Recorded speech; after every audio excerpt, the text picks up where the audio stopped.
Hi there! In this tutorial we will go back to basics and learn what a retirement village actually is.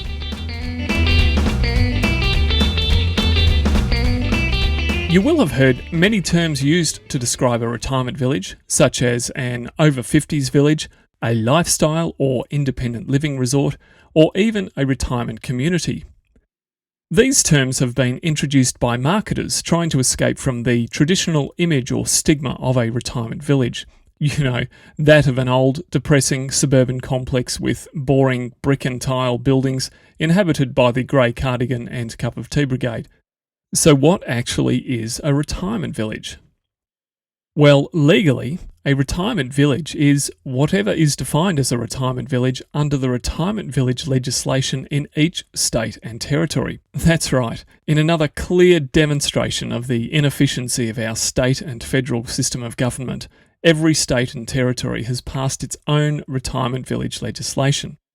Unsurprisingly, the legislation across the nation is pretty much the same, with only minor differences between the states.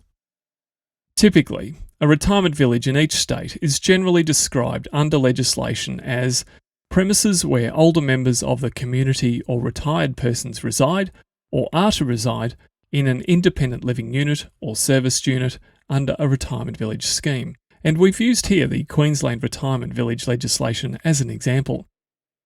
A retirement village scheme, as mentioned here, is also defined under the legislation, typically as a scheme under which a person enters into a residence contract and, in consideration for paying an ingoing contribution, acquires a right to reside in a retirement village and, on payment of the relevant charge, acquires a right to receive one or more services.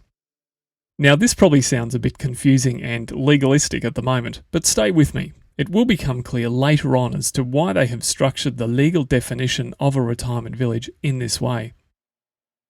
Along with the rapid growth over recent years in the retirement village industry, has been a range of concerns about the way the sector operates, and in particular how the interests and vulnerabilities of residents are best protected. In response to these concerns, the state governments of Australia have passed various pieces of legislation to administer the sector.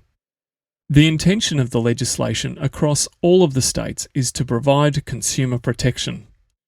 Interestingly, this means that responsibility for retirement villages rests not with Ministers for Housing or Ministers for Seniors' Interests, it rests with Ministers for Consumer Protection. Consequently, the Departments of Fair Trading or Consumer Affairs officers in each state or territory administer this legislation. The consumer protection focus of the legislation means that the power of a village operator to control its relationship with its residents is greatest at the time of drafting the underlying contracts. So this is the best time for a purchaser to get it right. We learned previously that the retirement village legislation in every state typically defines a retirement village as a scheme. A scheme allows the village owner to structure a resident's occupation whereby they enter into a residence contract of some sort, they pay a fee to acquire the residence contract, and they can pay for additional services if required.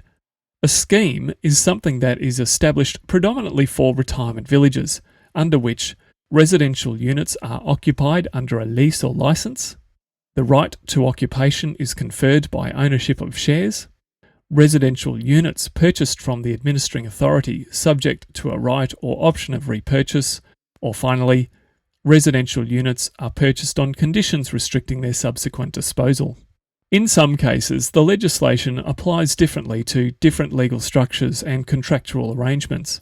Particular legal structures and contracts may also be administered by other legislation, such as strata or community title, the Corporations Act, manufactured homes, or residential tenancy legislation.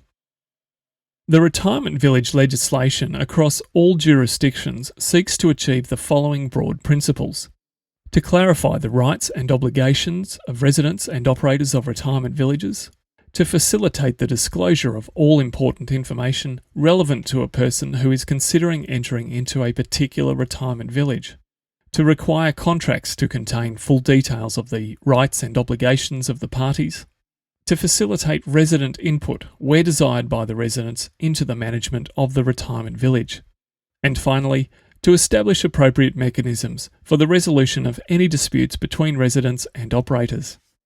If you want to find out more about the retirement villages legislation in your state, most of the administering officers, such as the Department of Fair Trading or Office of Consumer Affairs, publish easy-to-read fact sheets that outline the key points of the legislation. You can also find them here on our website under state-specific information. A retirement village that wants to operate within the confines of a state's retirement village legislation must seek registration to ensure formal recognition of its status as a retirement village. This formal government recognition makes a village a registered retirement village.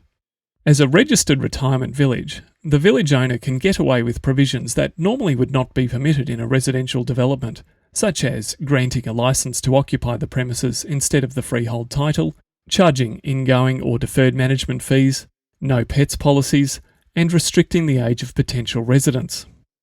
Now, a registered retirement village should not be confused with an accredited retirement village. The Australian Retirement Village Accreditation Scheme is a national accreditation system that seeks to set the benchmark standards for retirement villages to meet as a minimum. The scheme is administered by the Retirement Village Association, or RVA, a non-government entity. The accreditation scheme sets out a national standards framework and assesses whether villages meet the requirements set. The aim of the accreditation scheme is to provide existing and prospective residents and the wider community with greater confidence that a village is well managed, promotes resident involvement, provides quality services, and a safe environment. The scheme provides all stakeholders with a set of best practice standards.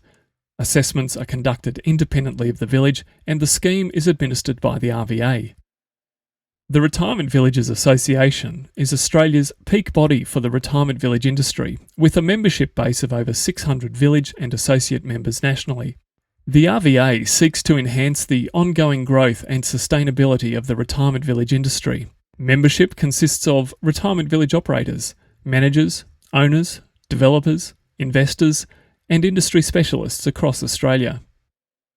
To be clear though, the RVA is not a government body and it does not represent the interests of village residents. However, RVA accreditation can provide a prospective resident with a level of comfort that an accredited village is likely to be well managed. As a general rule, however, a retirement village operator listed on the stock exchange with many village sites would be a fairly safe bet whether they are accredited or not. We would recommend that if you are looking at a village operated by a smaller, unlisted owner-operator with only a few villages, then definitely make sure they do have RVA accreditation.